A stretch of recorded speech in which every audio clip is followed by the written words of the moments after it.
an ideal life partner. She was attractive and smart and vivacious. At times, she almost seemed too perfect. At the end of the visit, and 18 days after meeting this person for the first time, we got married. 2 marriages that become entangled in a deadly web of deception and violence. My blood froze. It was this crazy, crazy world that I had entered into just got a whole lot crazier. I don't know a good way to describe their marriage other than it's just strange. And come to one shocking end. He said there was a shooting in the house. Someone tried to kill Mommy. I just looked at them and I said, "Is my son here?" And they go, "Yes." And I'm like, "Is he dead?" Love may be blind and marriage bliss, but divorce is murder.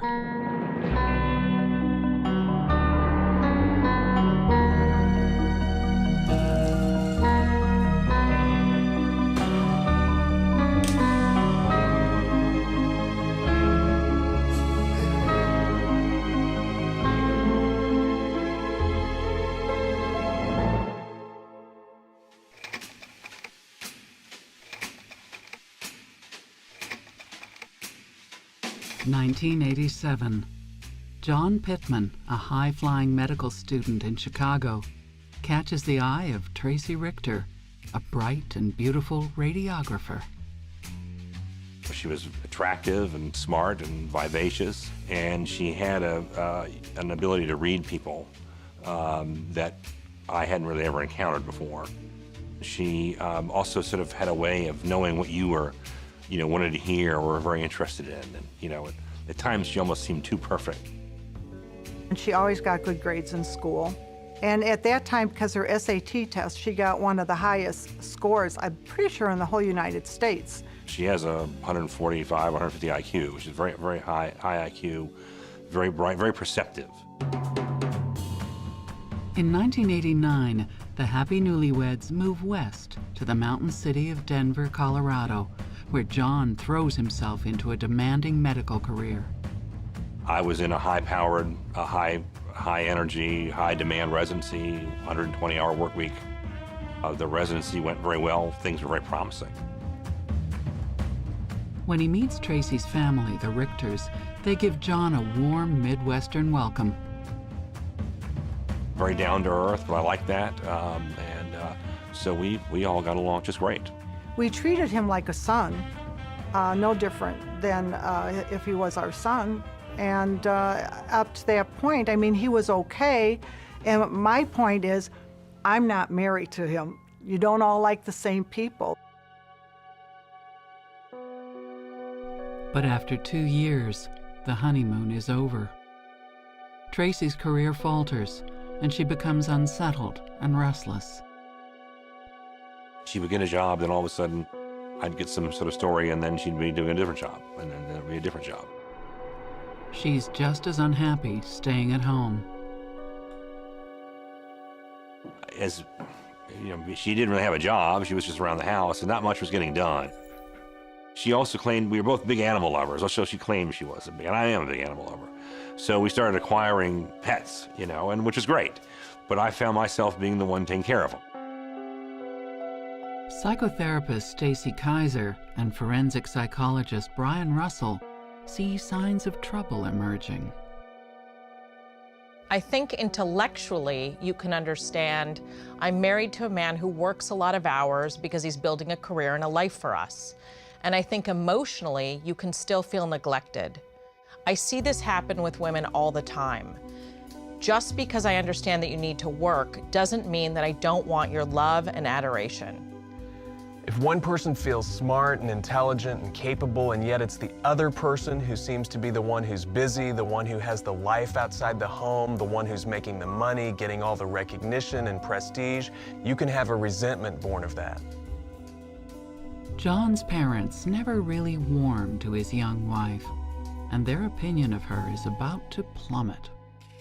There was a major credit card fraud incident, and that was the first real sign of things to come. My parents had 2 high limit credit cards that someone got their hands on. After thousands of dollars are spent on household items, John's parents investigate the trail of fraud. Their investigation leads to a very surprising source, Tracey. When you take the credit card, how it was used, where it was used, who the lists of suspects were, which is a very short list, it really started to look like it was her. She was adamant in her denials. I mean adamant. She basically said there is in no way was she involved with this in any way, shape, or form, and anyone who would accuse her of such, was out to get her. No charges are filed, and the couple try to put it behind them. But the atmosphere within the family remains chilly, made worse, according to Anna, by the birth of their son. I was out there when Bert was born, and I think the 6 weeks that I was out there, if you would put all the days together that John was home, maybe it would come out to a week. But even when he was home, he was always very distant, very much to himself. It was difficult for John to show affection, and he didn't seem to have attachments. Whoever's at fault, the couple's arguments become longer, crueler, and more frequent. She became difficult in a hurry. She had an explosive temper, which I had never seen before.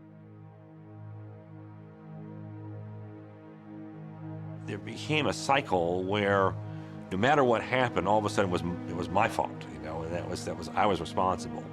And you certainly shoulder your share of the blame, and maybe a little bit extra, and that's fine. But I began to really notice that she never really took responsibility for anything. It looked like she just was looking for something to complain about on a daily basis, and to create a picture of enemies, surrounding her, including me, and certainly my family. She would go to work somewhere, and then there would be some horrible incident. I remember she said that some boss's son sexually harassed her and, was accusing her of all sorts of things. So there would always be some sort of blow up, some big incident. As the tension escalates, Tracey's temper takes a dramatic and violent turn. It was, again, something really minor. I think my shoes were out of place or something really tiny. And she just absolutely exploded. And it was not like anything I'd ever seen. It was almost like an animal. And she turned to me and said, you're never gonna leave this house alive. She comes out of the bedroom waving a gun. I knew we had a gun, but I didn't know that's what she was getting. But once I saw it, I basically dove out the door as soon as I saw that. I heard the gun go off, and she appeared at the front door and was super apologetic, and I'm so sorry, and all of a sudden that entire mood and rage was gone, just gone. John calls the police, but Tracey insists she had no intention of shooting him.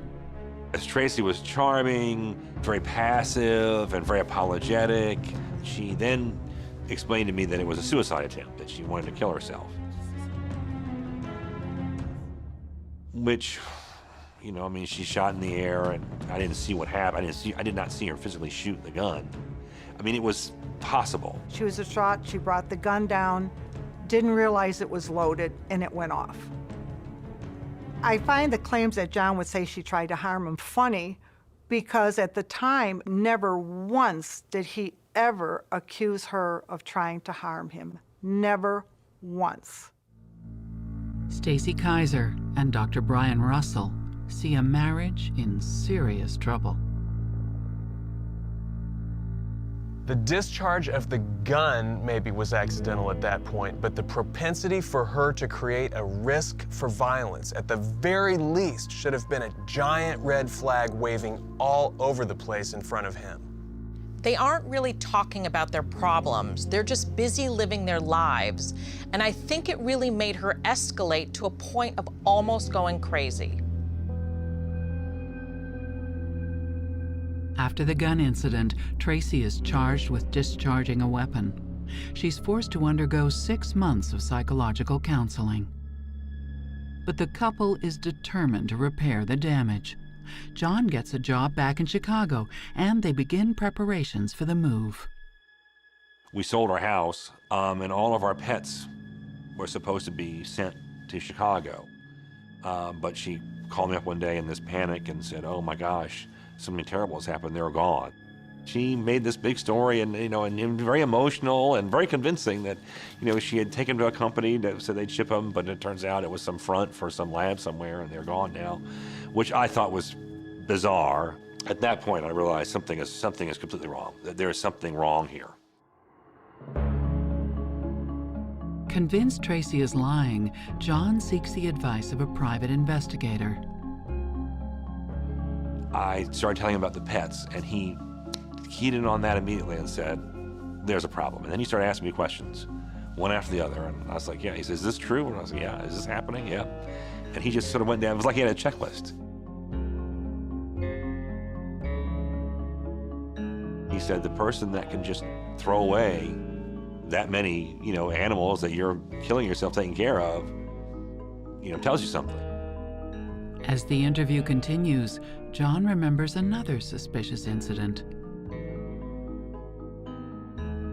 She had asked me multiple times to increase my life insurance, and I was like, well, why? I'm just a resident. I mean, it's not like, we have big assets to protect or something like that. But she really was persistent, really, really constantly badgered me about that, and I didn't do it. John's fears proved to be justified. He concluded the interview and he said, yeah, you definitely need, you need to hire somebody because your life's in danger.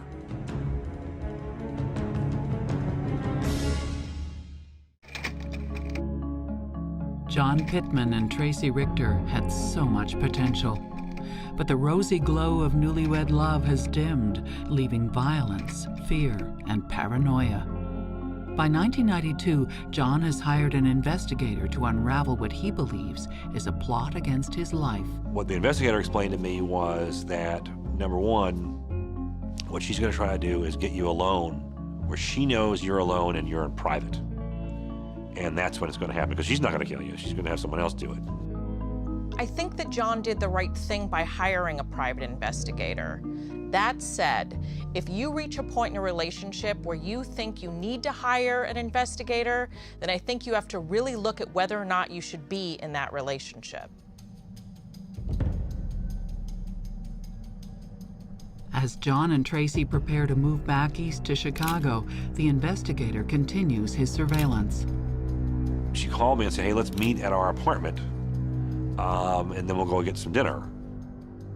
I said, okay, and I as soon as I got off the phone, Glenn, the investigator, called, and he said, something's going on. And I said, well, why do you say that? And he said, did she just call you? Because you could see her on the cell phone.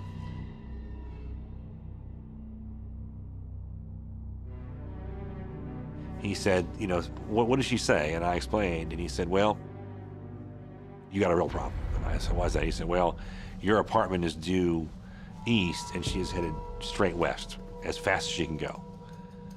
And he said, whatever you do, do not go to your apartment, and you need to go to a public place right now. Sure enough, she called a few minutes later and said, oh, I'm at the apartment. Where are you? She wasn't at the apartment at all. She was up in the mountains at that point. John never discovers whether there really was a hitman lying in wait. But his fears are heightened when the investigator reports that Tracey is associating with some very shady characters. He said they're living under assumed names. He said the vehicles they drove were registered to other people. She spent 7 different nights with 4 different males, something like that. So this obviously wasn't an affair. There was something else going on here completely. These are people you don't want to be fooling around with. So with that, I, was very thankful that I had gotten out of there alive. I didn't need any more convincing at that point. That was pretty obvious to me that she really had a problem. 4 years into their marriage, in fear for his life, John moves out of the family home, leaving his wife and 2-year-old son. Initially, Tracey refuses to accept that the marriage is over. She kept calling me, wanting to reconcile and all this, and I just didn't want anything to do with it. I just didn't even want to think about it at that point. But 4 years later, with the divorce finalized, Tracey does move on in a dramatic way. By 1996, she is swept up in a whirlwind internet romance with Australian entrepreneur Michael Roberts. Wasn't particularly interested at the beginning, but there was a little bit of backwards and forwards, mainly with email. I mean, she was beautiful, she was articulate, she was very engaging, socially talented, and yeah, everybody loved her. So it, you know, signed me up. I was hooked. Tracey agrees to fly to Australia and meet Michael in person. Tracey's mother, Anna, is alarmed at the prospect. Here you're going to a different country, you don't know this person, are you sure this is what you want to do? But she wanted to go out there, he talked her into coming out there, and Michael can be very persuasive. Tracey came to Australia, and well, I proposed, and at the end of the visit, and 18 days after meeting this person, for the first time, we got married. Just a few months later, Michael moves to Chicago. He quickly discovers that his new bride has plenty of baggage from her previous marriage. Tracey rages against her ex, John Pitman, who is fighting to get custody of their young son. Tracey asserted that he was a narcissist, that he cared only about money, about himself, about power and prestige. In the years following the separation, John and Tracey's custody battle has become increasingly hostile. So next thing I know, I'm suddenly being accused of everything under the sun, of being this terrible husband and, you know, have multiple affairs and all these things that she looked like she had done. She was just having a lot of problems even afterwards with visitation with him. And like he would take him and wouldn't bring him back when he was supposed to, and at one time he abducted him. And so there was a lot of hard feelings, and I think that was what really put the wedge between them.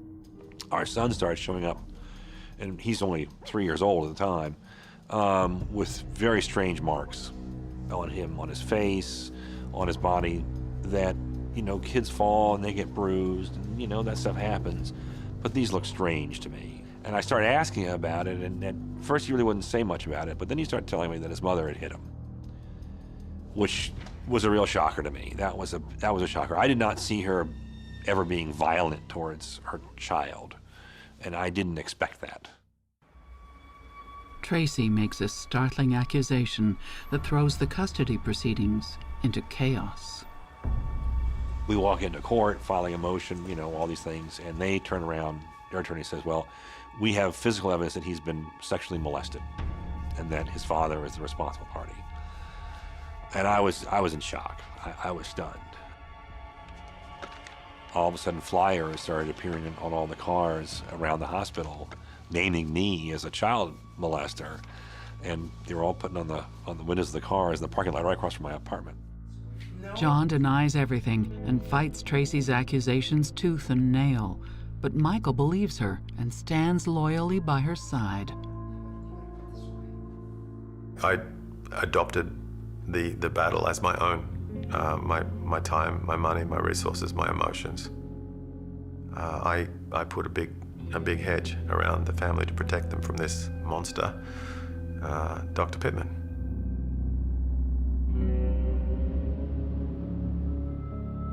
The custody battle is not Tracey's only disturbing legal dispute.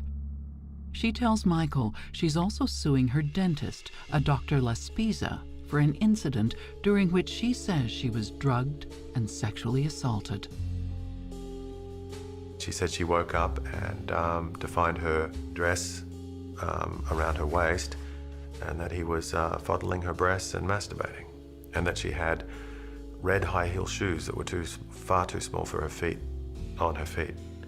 And that was the story. And I'm like, oh man, what do I do with this? Give me my normal life back. But of course, she's my wife and somebody's raped her. So I was, you know, the fangs came out again, and I had a new battle to fight. Even though she's suing for damages, Tracey has not gone to the police. And bizarrely, she's waited several months before telling Michael about the incident.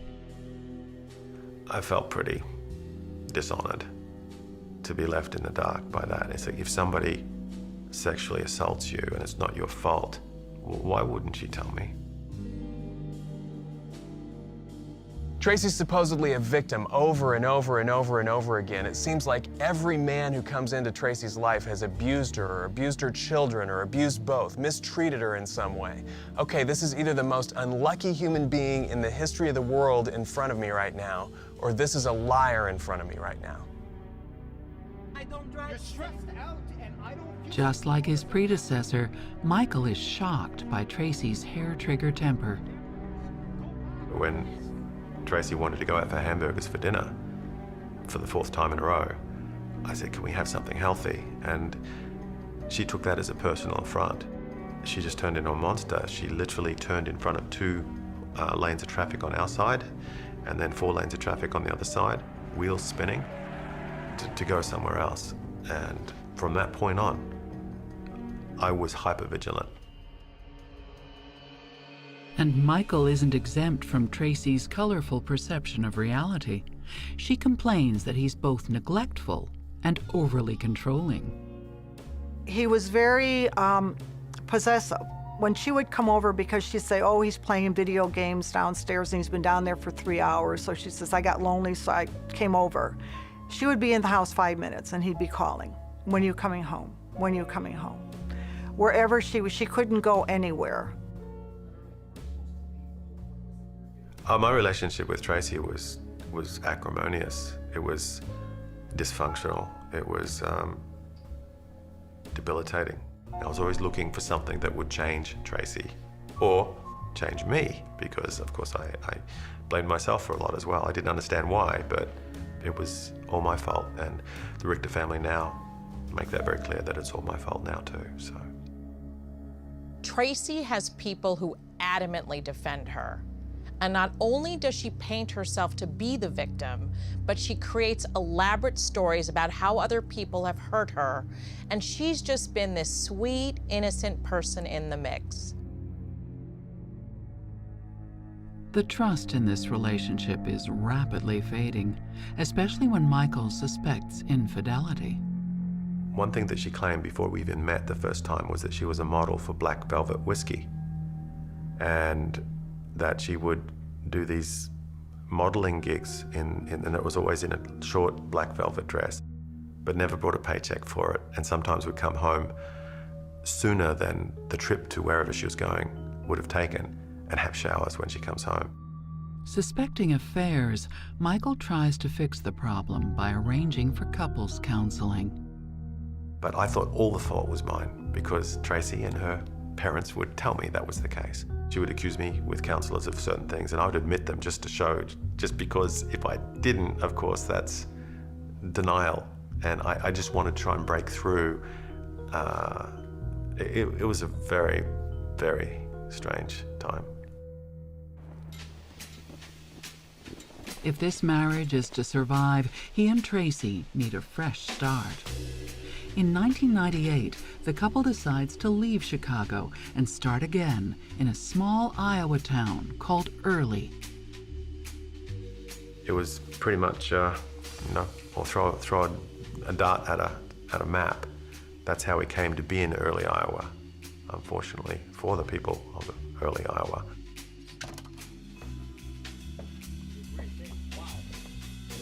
By the year 2000, they have 2 children together, giving Tracey's son a new brother and sister. Michael's business is flourishing, and the family seems content. The move from Chicago to Early was a breath of fresh air for me. There was just so many stresses in my life, and it was away from what I thought to be unhealthy influences. But his optimism quickly fades. The family is about to be caught up in an inexplicable tragedy. He said there was a shooting in the house. Someone tried to kill Mommy.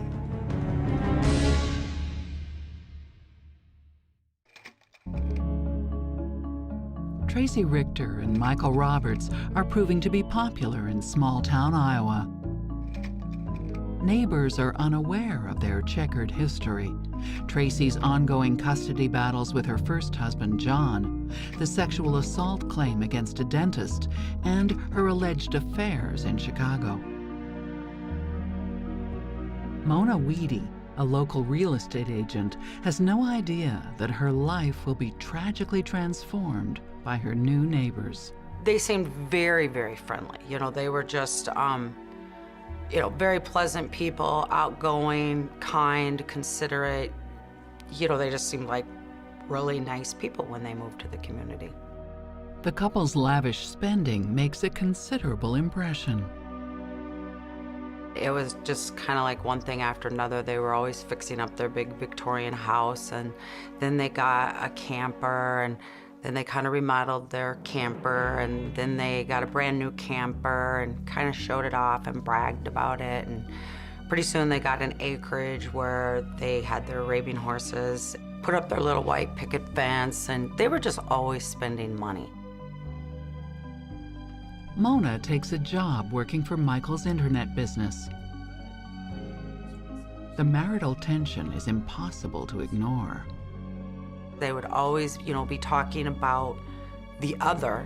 Michael would say, I love Tracey, but, and then Tracey would be in a conversation with me and she'd say, well, I really love Michael, but, and I'm going, okay. Ever the Good Samaritan, Michael offers to help Mona's troubled and unemployed teenage son, Dustin. Michael told me, well, how about if I just kind of take Dustin under my wing and, we can invite him to do some stuff with us. And I'm like, great, wonderful. I mean, that would really be nice. They just kind of went out and rode around and talked a little bit.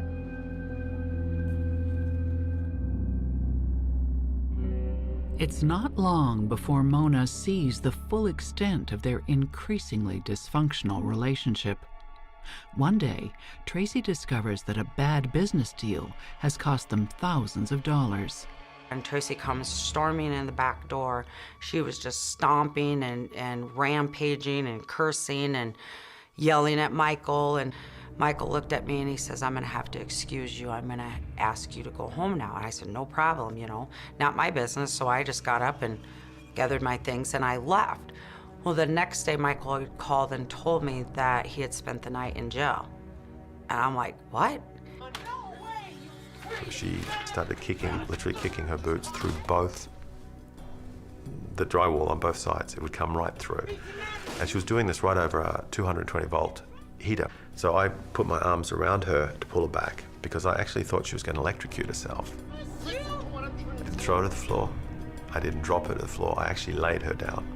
And then I stepped back because she was hurting me. An hour later, local police receive a call from Tracey and Michael's home. And then red and blue lights outside. And that was it. Police officers, guns drawn. I came to the front door. I said, what's up, guys? I said, put the child down, put the child down. I was taken away. Very much like what happened with John, where there was this explosion of anger. She starts going crazy. She's kicking the wall. She seems to be seeing red. He's having a hard time getting her to focus. This is definitely a pattern. Meanwhile, Tracey's ex-husband, John Pitman, is pressing his case for custody of their son. She hadn't behaved well as a co-parent at that point, and she was going to have problems in the Illinois court. That was number one. She had made a second abuse allegation that had failed, and obviously things were falling apart at home with her and Michael because they'd gotten into a fight, and he ended up in jail. Custody disputes, allegations of abuse, and a sexual assault case should provide enough drama for any married couple. But what happens next turns this drama into a tragedy. I was supposed to contact Tracey about some work that she had for Dustin. She goes, oh, we've just got a whole bunch of copies for him to make. She said, just send him down in the next day or two. And I'm like, okay.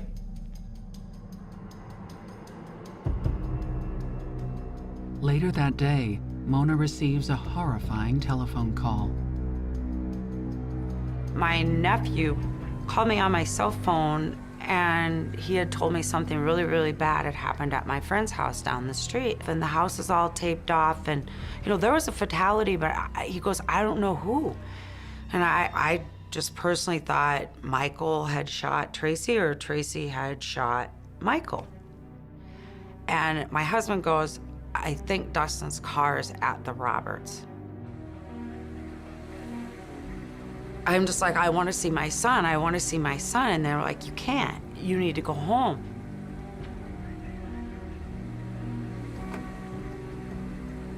Tracey's mother, Anna, hears the news from her 11-year-old grandson.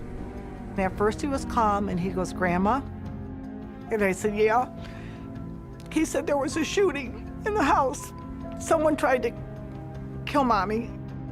2 men had broken in, tried to strangle Tracey. She'd managed to get a gun and kill one, and the other got away.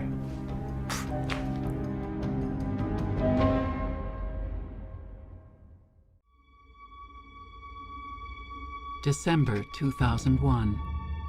The Roberts family home in Early, Iowa is a scene of turmoil and tragedy.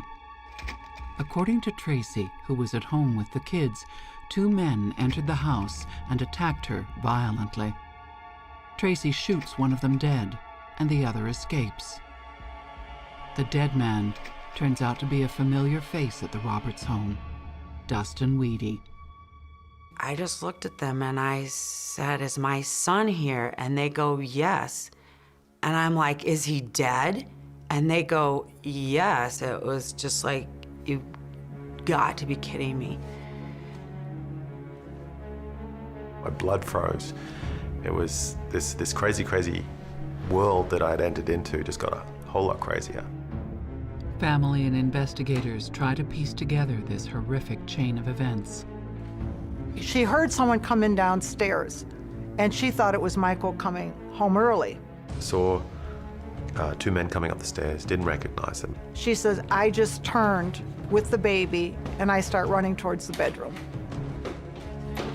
Ran to the boys' room, handed my daughter to one of the boys, was pulled back by a ponytail, closed the door while being pulled back, was strangled, fell unconscious. Tracey says the attackers tried to strangle her with pantyhose. From what I understand, when Tracey woke up, she pushed herself back, and they hit the wall, and she got away.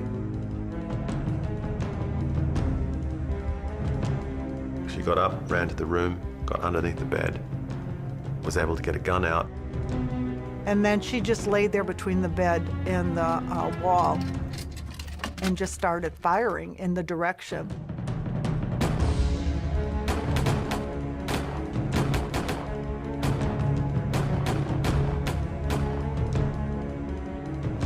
And then she heard running down the stairs. When the police arrive, they find Mona's son, Dustin, dead in a pool of blood. The second intruder, whose identity is unknown, has apparently escaped. In the days following, Mona WEHDE tries to understand this devastating tragedy. None of it made sense. And then as the police are starting to ask us questions, I would ask questions. Well, was the house broke into? No. I'm like, my son parked right in front of their house under their security light. Did he have any weapons? No. Did he have a mask? No. Did he have gloves on? No. And there was no forceful entry. But he went there to rob him. I'm like, that don't make any sense. It also doesn't make much sense to the police. The story seemed bizarre. There didn't really seem to be a motive for the 2 men to be in the house. They decided to maybe go in the house and steal some guns or steal some jewelry or maybe even attack Tracey sexually. But the problem was every kind of corner that they turned led to a dead end. Dustin didn't have any friends. Dustin didn't really want anything from the Roberts other than to be their friends.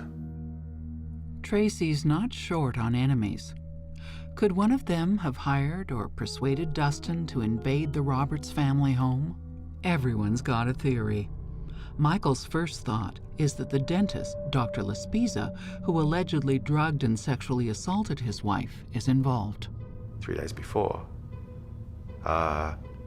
we were in Chicago. We were ready to go to trial with this guy, a jury trial with this guy, for the alleged rape. I said, you have to look for an Illinois number plate. It's got to be. I just knew it was Laspiza. Anna suspects Michael.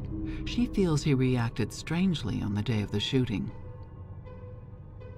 He was so cold. I mean, the look on his face, his eyes, I mean, it was scary almost to the point. And he didn't really ask any question.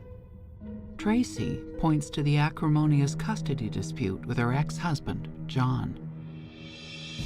And every time I would demonstrate how Dr. Laspiza was the obvious suspect in this, she would shoot it down and would bring it back to Dr. Pitman. According to Anna, Tracey is desperate to find out the motives behind the attack. She just couldn't figure out why, and all she kept asking was why. She said, all I want to do is find out why. Mona does not believe for a minute that her son Dustin was killed in self-defense. We didn't know what happened, or why, or how. We really thought that, Dustin walked in on something, seen or learned something he wasn't supposed to, and they had to kill him. And then we were saying they, meaning Michael and Tracey. The thought did come up, was Tracey trying to seduce my son, and Michael came home and caught it and shot him and killed him. But, I seriously, in the beginning, thought Michael was using Tracey and making her come up with this story, and, she's this heroic mother that's saving her children. Tracey would always talk about how infatuated Michael is with guns, and they had a lot of guns, 60, I don't know, a lot of guns. And I'd see them laying around periodically, and they were big guns. They weren't just little guns. They were all kinds of shapes and sizes, and I was kind of like, those are scary. And that was another reason why, you kind of thought Michael did it. Privately, Michael also has grave doubts about Tracey's account of the killing. It was a mess. There was blood, brain matter, bone everywhere. And it just stunk. The first thing I did was looked at the floor, and there was 3 bullet holes in a very tight group that I think any marksman would be proud of. He finds it hard to believe that pantyhose were conveniently available to be used as a murder weapon. The weapon was found on the banister, which was her pantyhose, which wasn't where pantyhose were left. She had those little dryer bags for her lingerie, and I prohibited anything to be dried on that banister. Lots of very strange details that didn't fit in a practical way. But in public, Michael backs Tracey up 100%. I was her champion and defender after that. When people would question motives, question evidence and so forth, I would always be able to present it in a way that puts her in the most favorable light. And Michael was bragging about it afterwards. Oh, don't mess with the mother and her kids, and that. And he was going around, patting her on the back and telling her what a great person she was and how she saved her children. Amidst the fear and suspicion, the residents of Early, Iowa are unaware that police have stumbled on a crucial piece of evidence, a notebook. The notebook was the centerpiece of the case, the notebook that was found in Dustin WEHDE's car. Filled with Dustin's sloppy handwriting, the notebook backs up Tracey's theory that her ex-husband is involved, and the police believe the notebook is genuine. Dustin writes that he was hired as a hitman by a mysterious fellow named JP, Dr. John Pitman. It reads, JP wants me to get or force his ex, TR, to kill her son, Bert, and then commit suicide. And if that plan fails, plan B is to make it appear as though TR had committed the murder of her son and then committed suicide. It is damning evidence. Tracey's first husband becomes the primary suspect. But meanwhile, a deadly plot is taking shape that will put her second husband in grave danger. I took her back 3 times, and then in March she tried to kill me.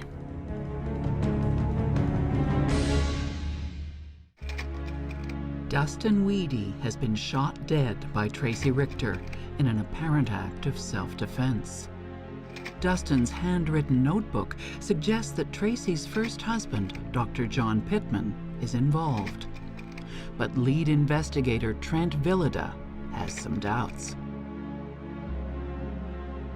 I still have yet to find anyone to believe that a nationally recognized plastic surgeon would have decided to hire Dustin WEHDE as an assassin for Tracey. That it doesn't make any sense. It doesn't make any sense that they would know Dustin. It doesn't make any sense that if they wanted Tracey to die, that they would ask Dustin to do it.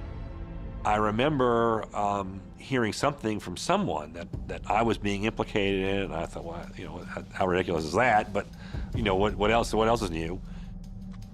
Dustin's mother, Mona WEHDE, refuses to believe he wrote the journal of his own free will. They asked me if my son journaled, and I'm like, no. I said, not Dustin, he hates to write. We could barely get him to do his schoolwork, let alone for Dustin to journal. Investigators begin to wonder if Tracey forced Dustin to write in the notebook in an attempt to set up her ex-husband. She was going through another custody dispute with John Pitman, and John Pitman was the guy she hated most in the world. And there's no court in the world that's going to give custody to a guy that's accused of a murder for hire. The notebook is kept secret from the public, the press, and all the potential suspects. Police believe that anyone who has knowledge of the journal could be complicit in the death of Dustin WEHDE. The investigators, they were waiting to see who was going to come forward and start talking about the notebook. Meanwhile, Tracey and Michael's marriage, already on the rocks, is held together by the slender thread of the Dustin WEHDE shooting. It gave me a passion, it gave me something to focus on, and allowed me to make excuses for Tracey's behavior. I thought that there was going to be follow-up attacks because I still thought that Pitman or Lespiza or somebody's involved, so I'm hyper-vigilant. I was living in a war zone. Tracey's obsession with John Pitman and the custody dispute continues. And Michael, well, he's about to get a real wake-up call. I'd caught Tracey in another affair, late 2003, early 2004. And I took her back 3 times. And then in March, she tried to kill me. He now realizes that Tracey was trying to drug him with sedatives in order to kill him. You have to understand that I was under a systematic drugging campaign. Best I can estimate 2, maybe 3 weeks. I mean, I was in some sort of narcotic psychosis, and I went to sleep in the car, but I didn't know that she'd started the engine and was trying to kill me with carbon monoxide. I don't know a good way to describe their marriage or what went on in that house other than it's just strange. One night, I was sort of semi-conscious. I mean, I was there. I can remember everything, but there was no resistance to anything. And she rolled me up in a sheet, big safety pins, pinned me, tied me up like a cocoon, sat on top of me and put a plastic bag over my head. So I had no oxygen for close to 10 minutes, by my best estimates. I was just stuck, and I didn't think I had a choice. I didn't realize, because you put a frog in cold water and start boiling it, the frog will never try jumping out, it'll boil to death. That was me. He saw these things, it was getting hotter and hotter, and he just acclimated and justified and explained. And then the next thing he knew, boom, there was an explosion. What can happen sometimes is that a person who is inclined to give another a second, a third, a fourth, a fifth chance can end up enabling that person to be out there endangering people much longer than they should.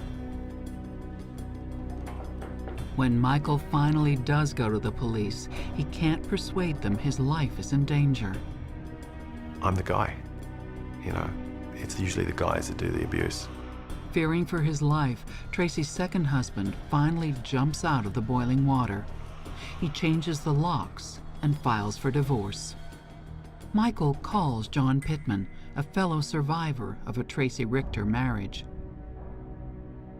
And my first comment with him was, "Let me guess, you're afraid for your life." And he said, "Yes, very much so." And I said, "Well, that's probably a healthy thing to be."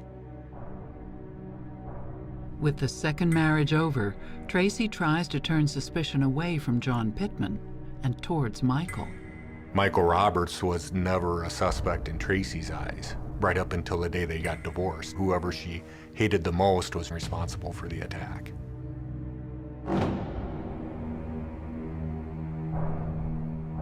In the years following, the WEHDE case goes cold. Mona WEHDE attempts to bring a wrongful death lawsuit against Tracy, but she can't afford the legal fees. We were getting nowhere. We felt nothing was happening, no questions were being answered, and that was our personal attempt to try to get questions answered.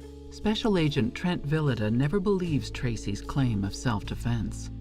In 2010, 9 years after the fatal shooting of Dustin WEHDE, he persuades the new county attorney, Ben Smith, to reopen the investigation. There was just a lot of things that jumped out at me, even in the first hour that I really spent some time on it, that just did not add up. My first inclination was, what are you not telling me about this? Where's the dog in this thing? There has got to be, something that's just impossible, an impossible obstacle or hurdle. So many questions that I'd go to sleep thinking about it. I'd wake up thinking about it. They narrow down the list of potential conspirators. Police find no evidence that the dentist, Dr. Laspiza, is involved. The first husband, John Pitman, has an alibi. That leaves the second husband, Michael, and Trent's prime suspect, Tracy herself. With Ben on his side, Trent decides to take a chance. He engages Tracy in an email conversation. Tracy was only going to communicate me if she thought I was on her side. I told her I was in charge of this multi-agency task force. We were going to discover the identity of the second attacker. Now, I didn't say I believe there was a second attacker, and I know in the back of her mind she knows there wasn't one. But as with any suspect who wants the police to believe them, I knew she would try to become cooperative. As the emails go back and forth, Tracy starts to become more talkative, and she gets sloppy. Tracy brings up the notebook. The same notebook found in Dustin's car and kept a closely guarded secret by the police for 10 years. They know that anyone who mentions it may be complicit in Dustin's death. She said, Michael Roberts had a premonition from God that Mona would find a notebook that would allow them to sue John Pitman. Then, Tracy Richter makes a colossal slip-up. I just basically told her I was going to go talk to Michael Roberts and John Pitman and asked her if she would describe them for me. The most amazing thing happened. The one paragraph she used to describe John Pitman was basically paragraph 5 from Dustin's pink notebook, almost an exact quote.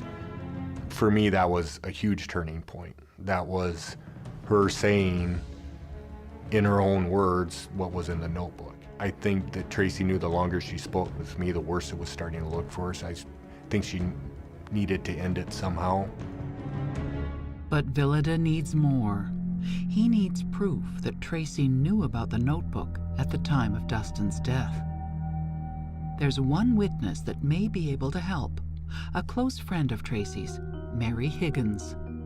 If she knows about the notebook, she would have heard it directly from Tracey. By all accounts, everything that I gathered from the report is that Mary was Tracey's closest friend. And it's not easy to get a best friend to tell on their friend knowing what the stakes are. Trent had always told me that Mary Higgins, she knows something, and I had gotten to know her, met her a couple of times. I guarantee you, Trent, she knows nothing. And I go out there, yeah, she does not want to talk. She doesn't want to talk about it. You know, she's past it, you'll never catch her. And then I said something, we think that we, found something that can link her to this. And she told me, you mean that stupid pink notebook? And I almost got sick when she said it. So Mary Higgins, huge.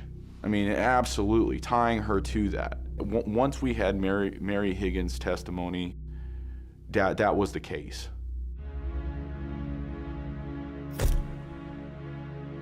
Finally, 9.5 years after Dustin WEHDE's death, Tracey Richter is charged with first-degree murder.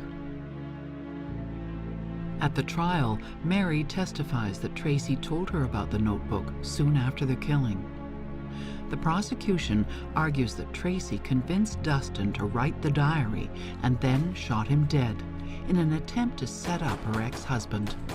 There's speculation that maybe she lured him up there, promising him sex for writing the notebook, or Dustin loved computers, so maybe she promised him a job with the company, or it could be as simple as she described John Pitman as a child molester, and Dustin would help out the family by keeping Bert away from Dr. Pitman.